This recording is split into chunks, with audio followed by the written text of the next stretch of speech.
I greet you now from Otashebo Mama. Also now they fine. I greet the full house. Also now they enjoy and serve my people.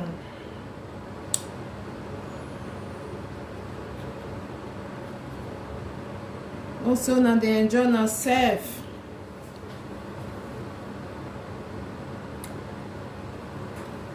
My people, may we talk a little bit. Oh, hey, now wow.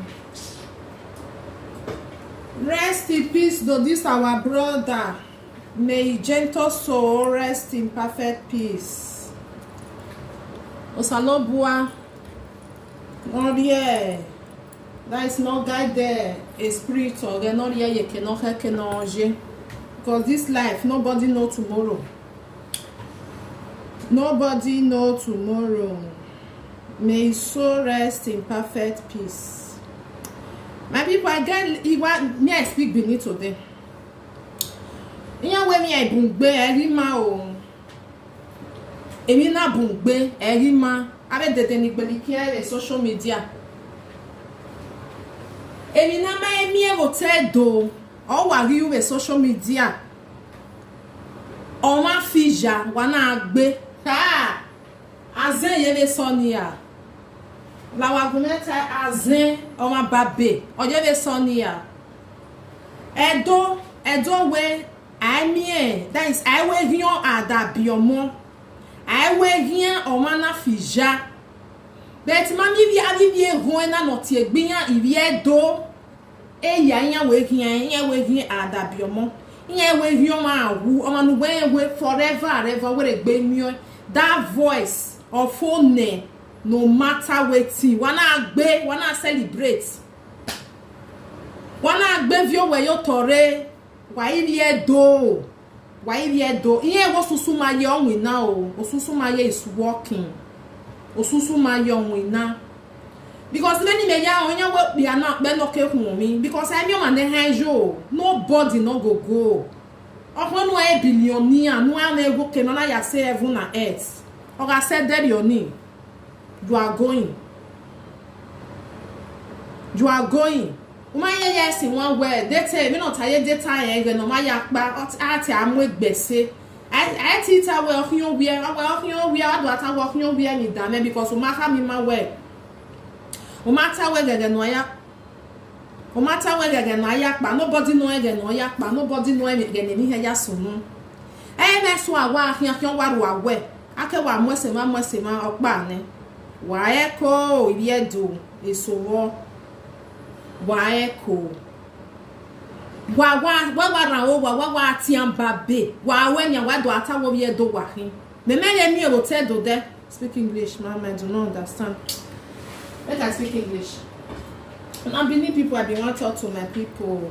I don't talk about this our late brother. Now understand because this life, nobody go fly come out. Nobody. All die now die. Nobody go fly. Like say money they buy there. So now no say many people for they buy our Benin people, some of them they come they celebrate. I never see that kind of thing for my life before. The thing shocked me, It shocked me. Some people they go just they eat now. Only the eat they eat. Oh, you go just they eat now. There you go just fall. You don't finish. You go just finish. You don't finish for there. I dey see a point wrong. Me I just speak Benin. I'm gonna mix up together. Now not say some people they wait this still dey my platform when not they hear, but especially this one where I want to also now Benin people, because I dey like to they speak Benin if I dey now because of say some people they wait not they hear, See wrong. I've never seen them before. Me I never see where people go they go they happy say person don't lost in life.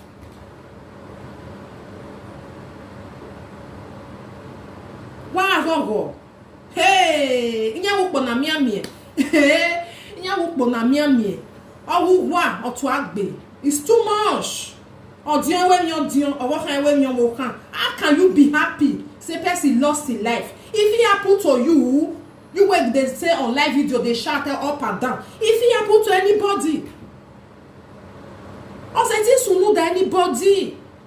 Why you go dey happy when you know say that person, you know, see am forever and ever. He don't finish. No matter what he do you. No matter what he happen. Because those of you now, we're not going to go on it. Once a tita wa me TM and live video, we're going to hear enjoy in na Matthew Waji. Why say tita? Ebanyo sabo na so anjoju wa, ebanyo na so agbu wa, so ahoju wa hunwe. Emi no bia na be una wa me we, o ma re life una go still carry phone, una go dey call. What una no know one or two, una go still dey put time. If una never do una go free. But wa when it will never be well with una. Ebe when na ba beta. No ka wo atita. Ebi e do kai.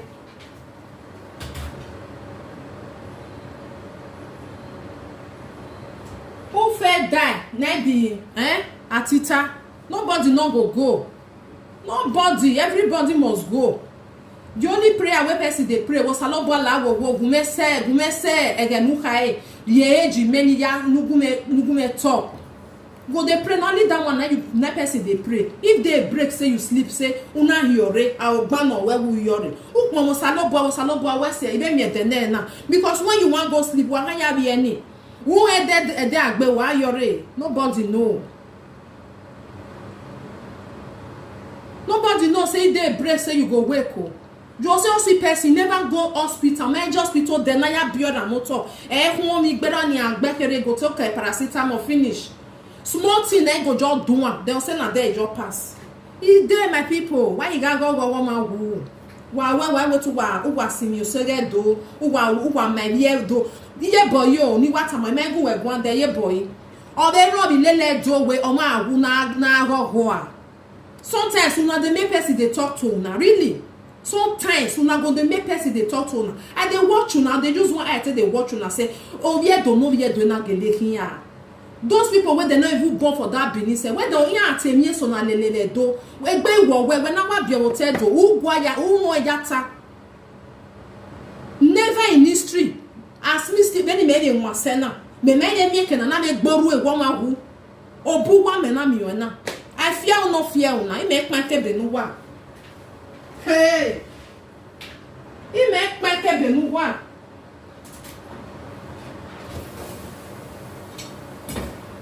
I make my table no wa ya o. Abu wa ya no ga agbe we ni. O sa lo boaro God dey. No be say God not dey. God not dey sleep. God dey.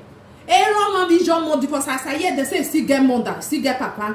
Ere vision na dege mi waga o ni wa we ne kwari on wa when ya we okpa makin we are all one. Una dey happy maybe now if una go look at una relate to this man wey just lost his life.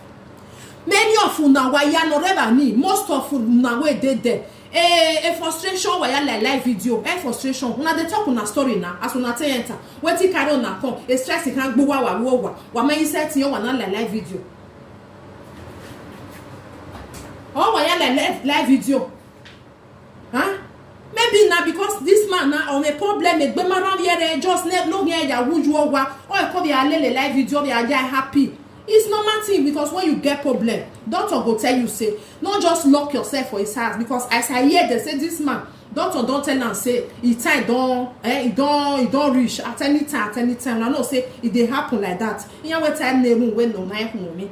Amana kwa mi erioja. You don't know anything. Wetin I make something we work be once he go just come out.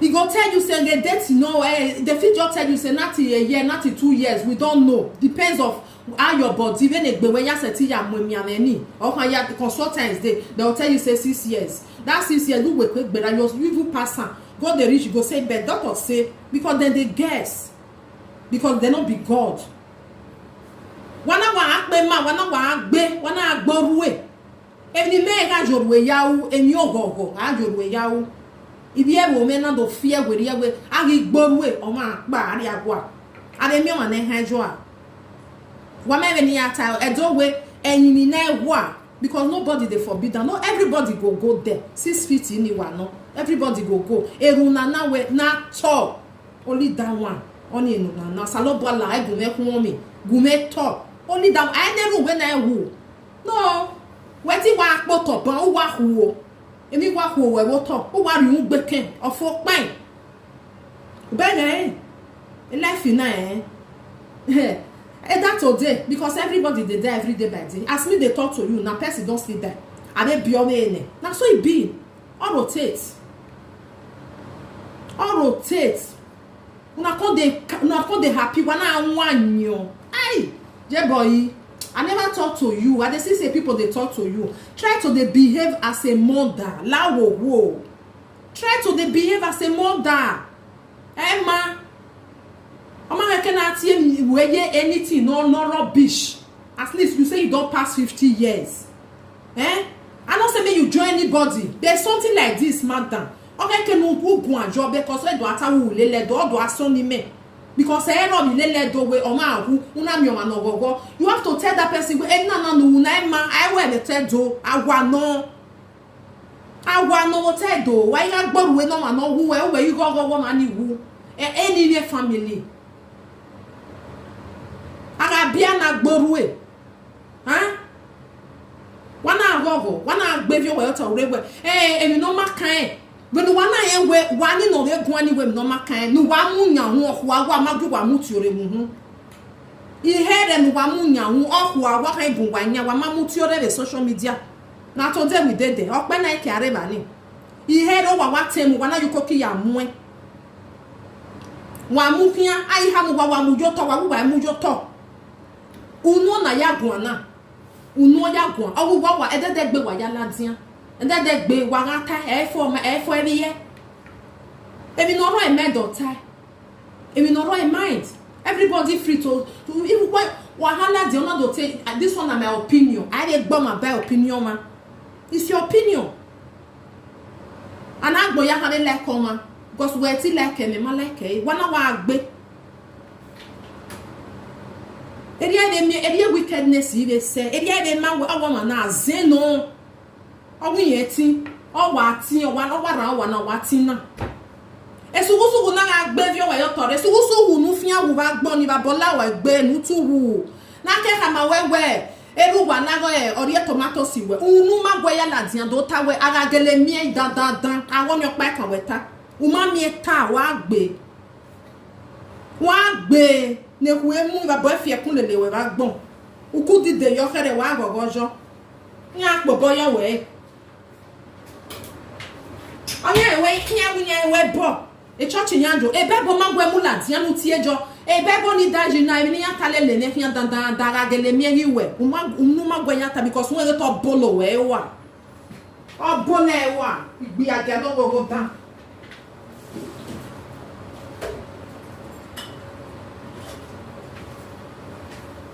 igbi aga no mama mo ko wo do ge fian do manu wa kai mai go ma bole wa o bole wa won egbe we no because enu we wu jo to ma wu we na if you don't know enu we wa gbe yo to ma be wu we na because omo mo pa no we ga gogbo area awo oge era no iwe oge ra no mo bia. Oh, what time? What time? Who went with me? You were there, okay, no. It make me a any ho. What do you wear your tie? Man, I tell when you are all on the way, be na, or they hope me na. O mamma bebo yak bebo. Was what you already money.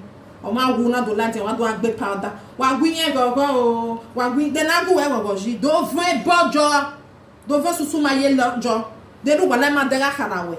Na ke tamawe mami bebo ya gbebo wo hu are we bo wa gogojo emi me uni anu pe wa mo wa do mujo mo hu o e di me ge boy gwalo ma no ga la wo ogun mewe ere ya we mi a je boy yo ere ya we mi uwe em na ya sien no at least we ge bo u ka me we no jena la religion me ni me gi we mu we se na because we to la lo ni san woju no we ya taye boy u ka me we na we mi le do we na hi time ma we na iya mu agwajo we gbe gi me ni je boy la die ya we nu e pozo mana ta me ye boy u me ta ma because even so ron yo we nye get boy nye man ye na owo but o ma ka me wo my problem ni ro we na hi time yo we gbe na ni we o gi me we awo magun me we o ma gwa ta me we le do ge na we okwo no no wi ro wozu onye go wozu ojo ateme enyo panya watama ekeye ni ade owa monoro I'm not against ohona me wodo fon bia other fon bia that one I'm not get interest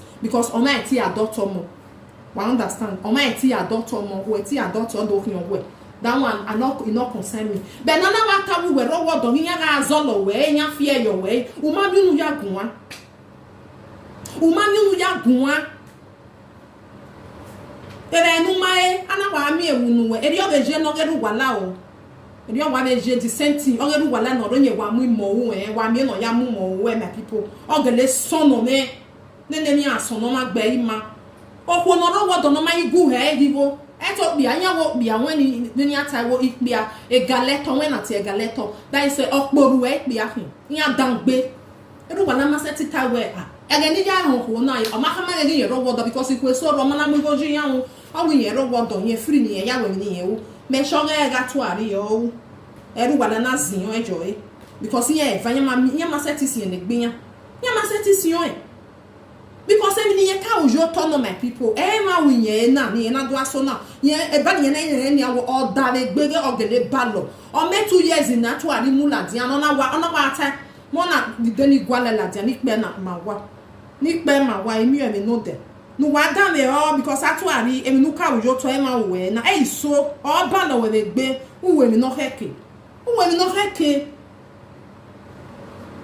mo na the list wa yeah, Kelly. Return this child. You thief man.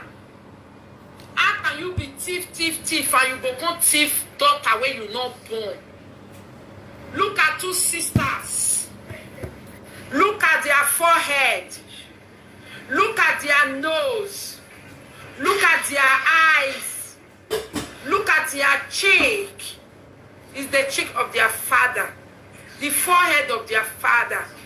The nose of their father. Girls are made to look like fathers. Girls love to look like fathers. These 2 girls, they belong to one man. Mama stop separating blood. It is not the same picture. Blood is thicker than water. It is not the same picture. Return Star back home. Baby Star need to go to back home. Baby Star need to go home. Look at their lips. Somebody says it's the same picture you are showing. It's not the same picture. One is for a Jamaican woman for Akere, and the other one is Baby Star from Mama Star. This baby is not Star. This baby is Jamaica. Atu na de hear my people. Atu wa dan e o egeno negbe na amu ere ni ona we Star ge ne mi no pa bio e ne mi eri okera enya de uwe na to ari enya de uwe na no na mu e nya na me picture wa omo na no we bie na omo obi okan na peru wa na yo to gbe this thing ti o be no ba lo e u be ge no ba lo e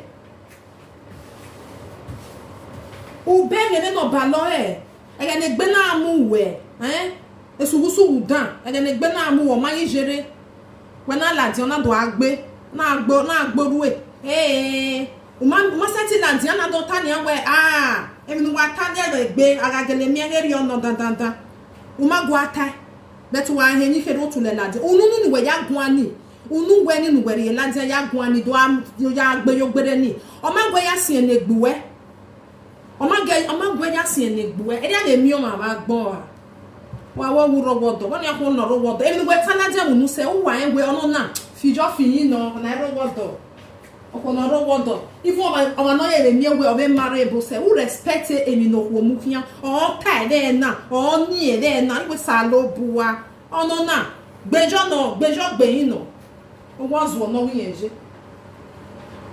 u webo u ye church be mu gijo wa jo pa be va u benge nu we ga ta yo owo kan le tun egbe 2 years obi o han ni ya bi 3 years enya wo bi o han ni ga je wala de wana pe gogo wa gbe yo gbere o sabo agbina nu wa do sabo no gbina nu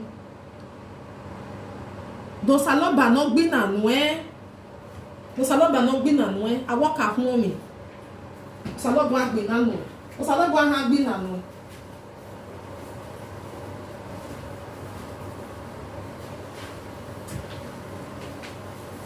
yana la dia na gogo Who are doing? Who are doing? Emine mi ero ped wana do ami ero bo wa social media. Wa don gbe. Iri edo so yan wo mi edo yan. Yan wo mi edo yan. You know how can I we mi ije boy. Because when you want la se fenangu we go because and me like ni mi agwe. Aba man na mi we because we ilele do mi ni we ade mi na lele do abi. When you meje me maka bon e be oni ade mi na lele do but me wo ko no ro wodo e gbunu je mi no ko me wakara e gbunu jo be oni o me be ni ya ta e o we mi no bia me bakara o mi no ko me bakara we ma be no e no ro wozu ona ga ya tuari be no ya gbunu jo e ye bo enu gba we ta me we o ko no ro wodo e gwon be ni na o me ta mai anu wi lele do eh when you ask your boss here, you go now. May have my well, no, not have boom. Since I say, well, no, because what time or time no way, what on one alone is some men when the Lomachia, but I see as someone no will let do. Was a woman a time I moved here when I did. Then a nana job have boom. Gamwe Bolladia, Mega, Miawa Gadoneti go when you boy one diajo, no do voin. Oh, I make Bonnie. That one hand go well or my late only 1 year. He may move why, Mapa. Mohu was where Wawa over Wawatin. Wawa over Wawatin. Why go? Hey, Yahweh, nobody knows tomorrow. No, I want to know then no, go back when no soon back. Even Natty 5 minutes, I might be no soon.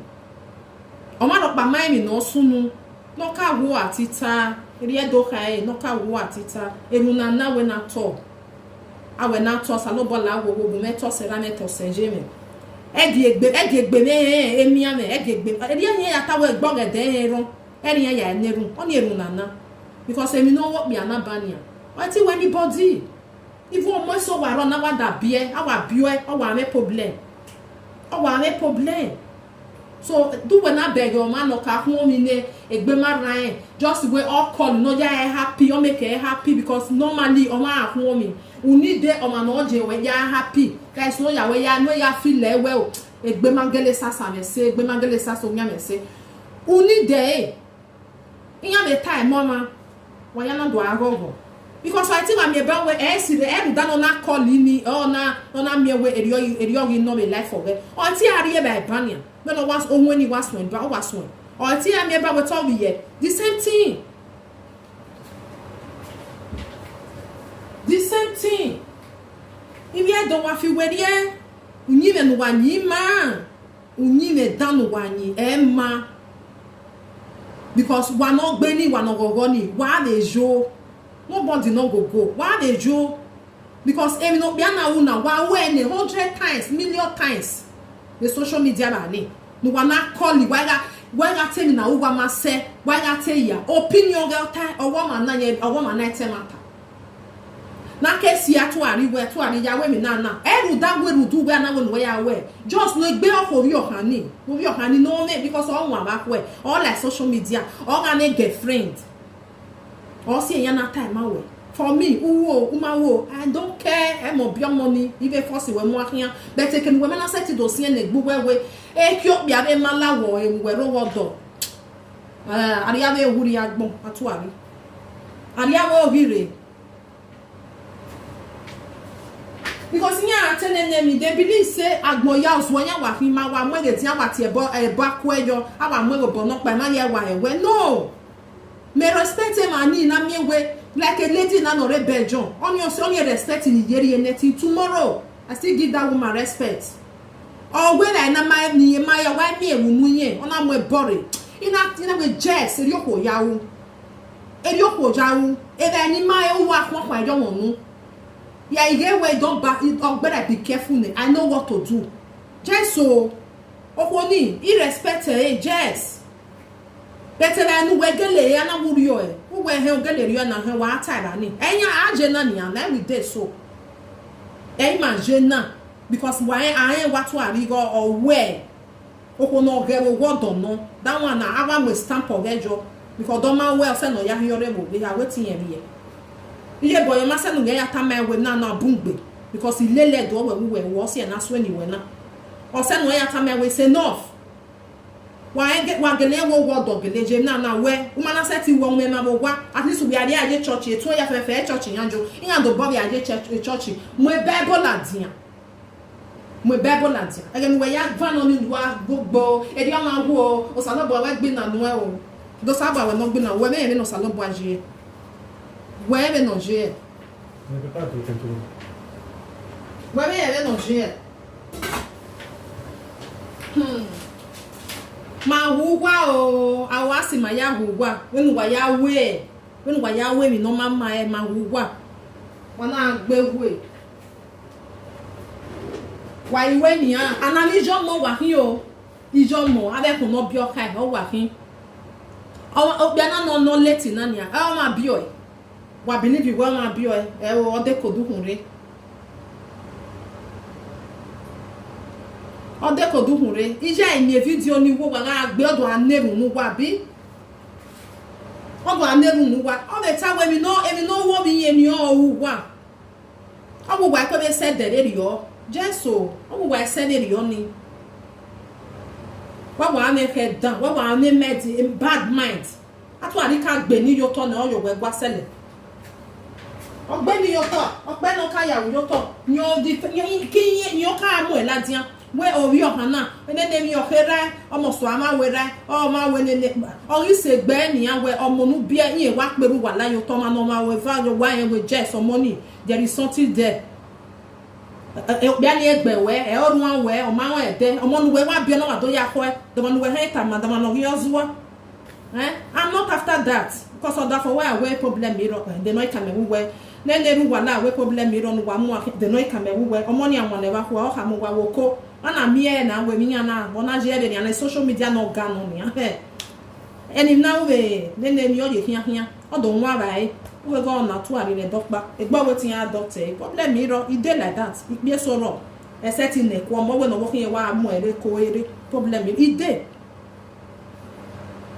awo no wo kin ya mu ko ere yen si no we ko ze wa mi o ma no mu nu emure yan mu sise yawe mo ma ni ma we gba ya oro we dey see many things like that o we koko e rather for yourself o ma worry so e dey so for that one me I not just dey talk for that one no wa di me we atu ari be ogeru wala wa da mese o da mese o ma na wa eni eni wa na wa do ya rubbish me ba ni o ma se ti taladian we iwe o iwe gebe no ya sunu we ene na afọ ne enwe ya mu ebe wa yore wa do mutie no na odoba na tie bore be no bo kan be na to ari fa eyu wala e secret ni ye mu no e ona na ne secret nu ga mu le ne because okoni my o my giaje it's just the truth of the matter when ya be nu wa mu yo mana my kene we ni ne emi ni ye gu enu wa emi ni ye gu enu you wala na ne no gu enu why what I once for all finish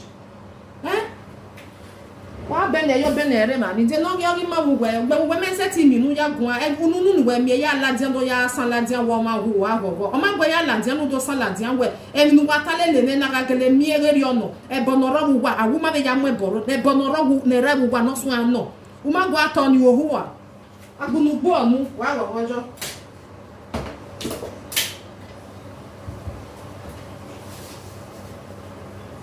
abe mi on le ene baba wu ya ero awu we me de atobo mi we me de ke amune ne bo we na ati e le oni e me do ata we owo na wa ati e bo o re ya that means e na kale le na o re no why ita yo egbo won be go ya ati e bo e go ata ni owo no wa ata because when o wetin e ya kun ibo ja go so no ya kun owo no ge wo do ni ambo ya iti we no respect to you we kale ne respect no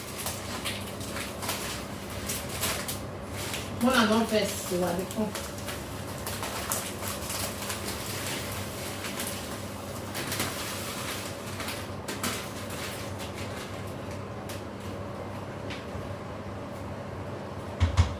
Ya wene nemi ya we. Ya wene nemi ya fi ya ha tele nemi ya mai ka wo mai. Binu wa na wa ka wa wu yo to no wa gbe ni yo to. Wa ne no to lele ya.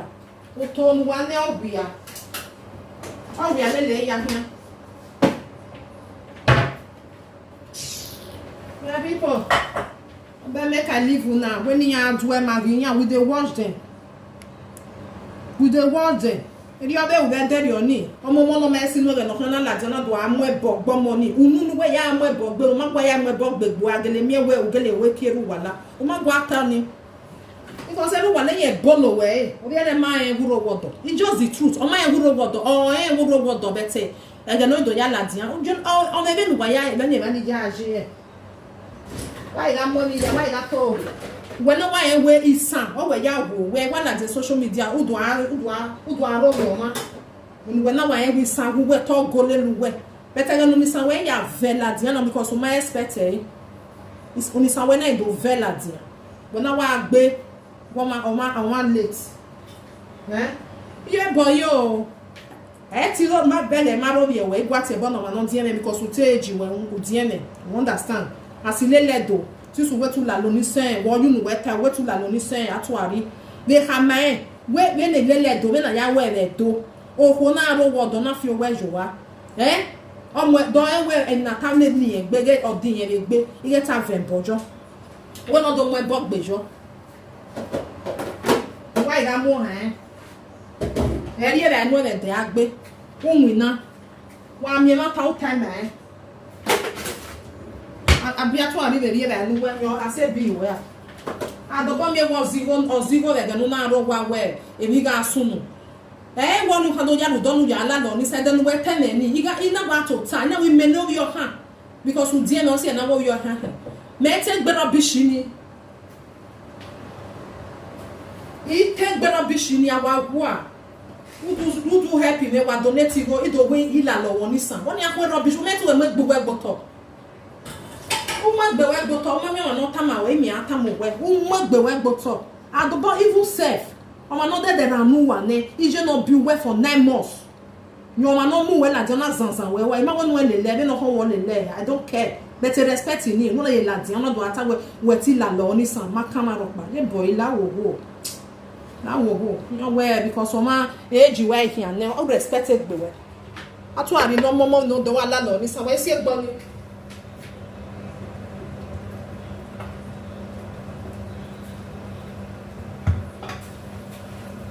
awi yo wa si go hu self ma la lo ni sama e we wa winner obo ma gbo e oki agbari go your wakanti won e we rubbish I beg my people ya wa if I just ya wa dege ni bia we ma o ga so no me o kele ni la won e mi ati ni bia bijin ya o e gena la we e gena la we wow my people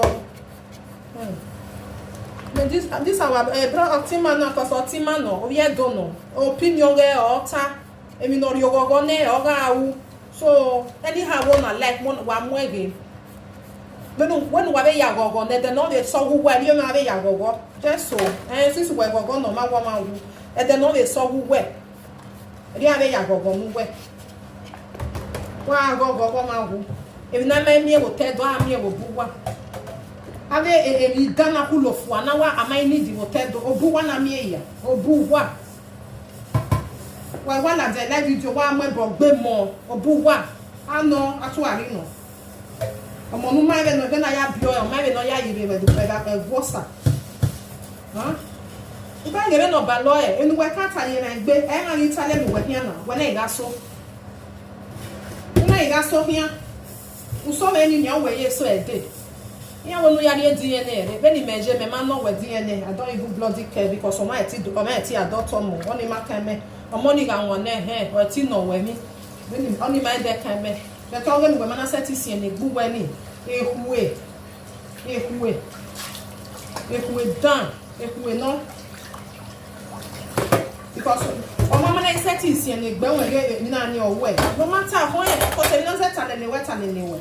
O ma set to see that means where just woman no do you know where ya tie we just you know ya so mo we una ya gba lo bia ni u ja gba lo oni ga de selfie we cannot notice e kenu je ni ma te notice e kenu je why be ni pe aje ikpia emi no raka na nya dege ni nya le wa o ma se o beti nya wa dege oni gumeze geva e du wala ya njo he o ga tu ari no gogbo ona do ya se no be social media e ne ru wala ri bi ahia le social media o ma ri lahin e ti lahin wa ma e ti lahin o le se ru wala do ven bojo o wa temata o wa tenene mata wa fo e ma ri tai eri o ya se ti lahin otherwise next 3 years time atu ari gare we mi a be fi egbe a be fi egbe eri ono. So take it or leave it. Na so it be. And people may live when they cook. May live when because you want better. Even your wa son or man. I be who ban or ye na ye. Or you have social media. You want misbehave. Why that it total wa hame ya where it be a kind of wa una. Or we are hana we bene no wa doni. Et wa ta where. I want no tedo. I wa. I wife you work be way. Wana go ma wo awo osusu ma ye ore de nu wa one by one e na wo te do nu wa ya amure ni wa do awu be social media o no wa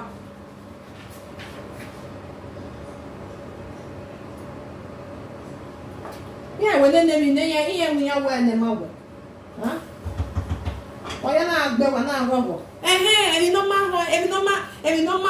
dem no we don we meta no we me we no bia ni o we na go free do we mai ka we o mai ka de tie ko ya be nya ni we live video nu pe nu ko kerejo no ma okpa no ma ni ma okpa eva no taijo a wa na go free do we na ka we wo we ka be we bo be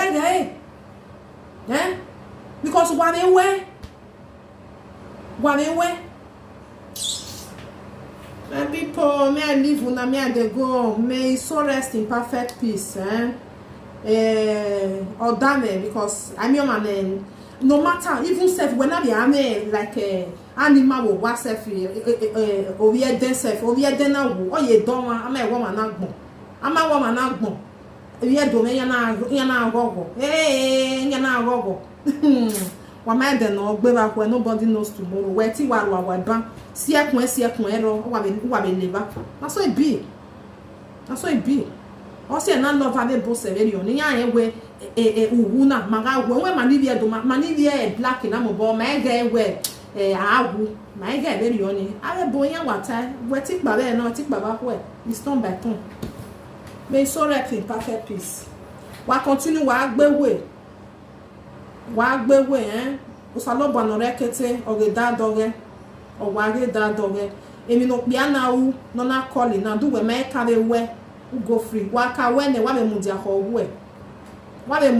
we because ije no bio o na eru nu wa be no wa ya gbe powder be no wa ya gboru eru ni ya be na nu wa we no bi yen na no sunu da bi yen na iya be na no be sunu da wa no wa me be no je le gbe dori eri o dori ya ha yes.